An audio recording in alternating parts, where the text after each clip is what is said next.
Okay, the third lesson in our unit is on permutations and factorials.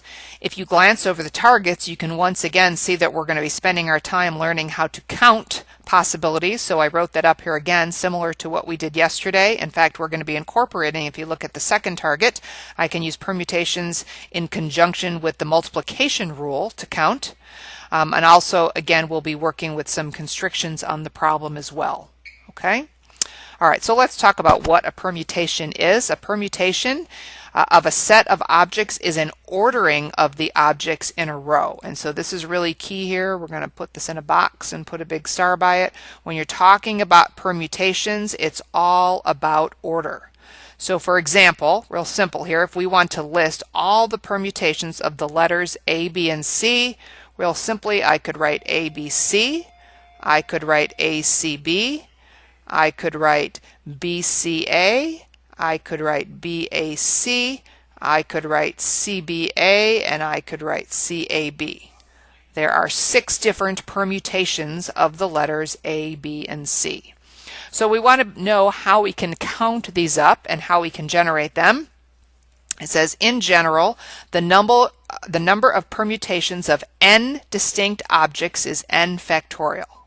All right, and this is what a factorial means if you don't remember this from your previous studies. N factorial is n times n minus 1 times n minus 2, and you keep going till you get to 1. So in our example above, right, A, B, and C, that was 3 letters, so that should be 3 factorial. 3 factorial should be 3 times 2 times 1, which is 6, and that's exactly what we had. We had 6 different orderings of the letters A, B, and C. All right, so if you have a calculator, you can use it now to calculate this. On your calculator, you're going to go to the button that says PRB. And in PRB, you're going to see the factorial symbol. So you would type 5 in on your calculator, you'd go to PRB, and then you'd choose the factorial symbol. And if you do that, you should get 120. Okay, if you have a graphing calculator, you might want to see me tomorrow and I can show you where that's located on your graphing calculator. 0 factorial is an interesting one. 0 factorial is actually defined to be the number 1. If you have your calculator out, you might try 100 factorial, right? That would be 100 times 99 times 98 times 97, etc., all the way down to 1. As you can imagine, that's going to be a pretty big number, and your calculator actually can't do it. I believe you get something on your calculator that says overload, right? It's too much for your calculator, so that's not one that you can do on your calculator. So then what if we asked you to do a problem like this? It says evaluate this by hand. Note your calculator is not smart enough to do that. It's not even that it's not smart enough, it just can't handle that many place digits. All right, we can't calculate 100 factorial by hand, but if we divide by 98 factorial, if you just think for a minute what that means, 100 times 99 times 98 times 97 times 96, etc., all the way down to 1. And on the bottom, we'd have 98 times 97 times 96 times 95, etc., all the way down to 1. Hopefully you realize this would all cancel out, and you'd be left with 100 times 99, which is 9,900. So some of these factorial expressions are actually almost easier to calculate by hand than to put them in on your calculator, who will have trouble doing some of these. All right, so here's kind of an application. It says 7 runners are in the Olympic finals. In how many different ways can the runners finish the race? So we have 7 runners, and much like up here, if my runners were A, B, and C, we had 3 runners. There were 6 different ways they could finish the race, which was 3 factorial. So if I have 7 runners and I want to know how many different orders they can finish the race, that would be 7 factorial. If you try that on your calculator, you should get 5,040. Okay? All right, so now we're going to look at this permutations piece a little bit differently. If you look down in the box below, it says the permutation of n objects, but now we're only going to take r at a time. All right, so let's read the example, and I think you'll see what this means. We're back to 7 runners in the Olympic finals, but we want to know this time how many different ways can the runners place for medals, which would be gold, silver, and bronze. So I'm not worried about 4th place or 5th place or 6th place or 7th place. I just want to know how many different ways can we pass out these metals to the 7 runners. So I'm only choosing 3 of the 7. Okay, so permutation of n objects, I still have 7 people. Take an R at a time. 7 people, and I'm going to choose 3 to give metal to. All right, well, we've already done this. You did this yesterday with the multiplication rule. It says here, use slots, use the intuitive method, right? If I have 7 runners, and this is the gold, and this is the silver, and this is the bronze, I would have 7 possible medalists for the gold. But then whoever won the gold is now out of the running for the silver, so that means I'd only have 6 left to choose from for the silver medal. But now I've given away a gold and I've given away a silver, so out of those 7 runners, now there's only 5 left who might win the bronze. So 7 times 6 times 5, that would be 210 different ways that I can hand out the medals. I can also use this formula because this is a permutation of 7 things, 7 people in our case, and I'm choosing 3. So n would be 7 and r would be 3. So you can see this would be 7 factorial over 7 minus 3 factorial. That's 7 factorial over 4 factorial. Right, if you think about those numbers, 7 times 6 times 5 times 4 times 3 times 2 times 1, 4 factorial, these cancel out. You get the 7 times 6 times 5. That's what your calculator would do to get 210. Okay? And then, of course, you can do this on your calculator in your probability menu. You will have this. We will go over this tomorrow in class, but you actually have this in the same PRB menu where you found the factorial. You can choose the actual permutation function, plug in these values, and it will calculate it and give you the 210. And we will go over that in class tomorrow. Okay? All right, let's flip the page to look at some more applications.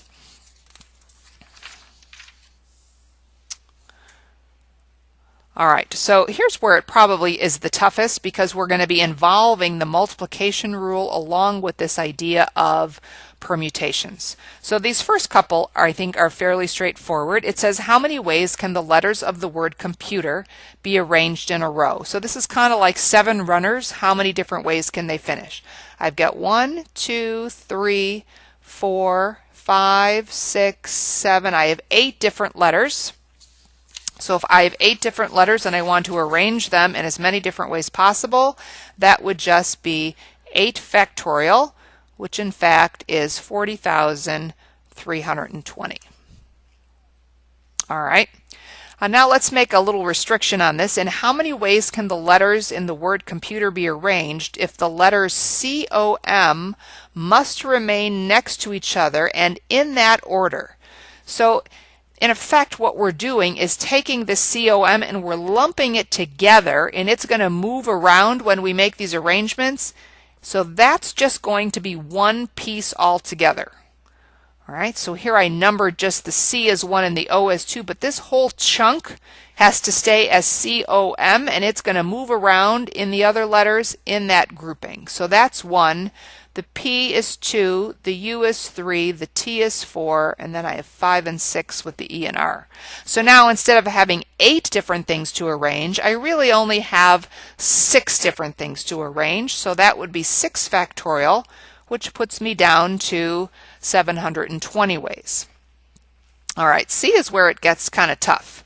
Because look at what they do to us in C. They say, how many ways can the letters be arranged if COM must remain next to each other, but before they had to stay in order, and now those 3 letters, these 3 right here, can remain in any order. So it doesn't have to be COM. It could be MOC. It could be OMC. It could be OCM. All right. So above, we're still going to have 6 different things to arrange. So it's still 6 factorial. All right. But now that COM itself can be rearranged. So here's where the multiplication rule comes in. I now have to take that 6 factorial and I have to multiply by the number of different ways this COM can be arranged. Well, that's 3 letters. We learn on the first page if it's 3 letters and I want to know how many different ways I can rearrange them, that's 3 factorial. So my answer to this one is the 6 factorial from above, but then I have to throw in the multiplication rule with 3 factorial because that's the number of different ways that these 3 letters can be arranged, because now they don't have to stay in that order. So that would be 720 times 6, which is now 4,320 ways. Okay, so let's see if we can apply this same idea. Here's a very similar problem in example 7. Ties in the same idea. Emily has 5 math books, 4 physics books, and 2 chemistry books. In how many ways can she arrange the books on the shelf if the books for each subject must be together? All right, so we have math, we have physics, and we have chemistry. So if the math books have to stay together, all right, that would be 5 factorial different arrangements of the math books. The physics books have to stay together, so that would be 4 factorial arrangements of the physics books. And then the 2 chemistry books have to stay together, so that would be 2 factorial. So using my multiplication rule, 5 factorial times 4 factorial times 2 factorial would give me the total number of arrangements. However, that's only if the math books are first, the physics books are second, and the chemistry books are third. Did it say in the question that it had to be in the order math, physics, chemistry? Okay. It did not. It just said the books had to stay together.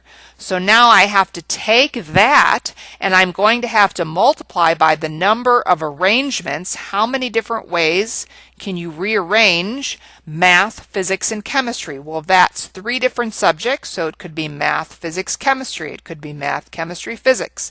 It could be physics, chemistry, math, physics, math, chemistry. So that would be 3 factorial arrangements of the subject, so then I'm going to have to multiply this by an additional 3 factorial. So these numbers represent the arrangements of the books within their subject matter. This 3 factorial means that these 3 groupings could be in 3 factorial different ways. That actually comes out to be 34,560. And let's put a star by that one because those are the tough ones.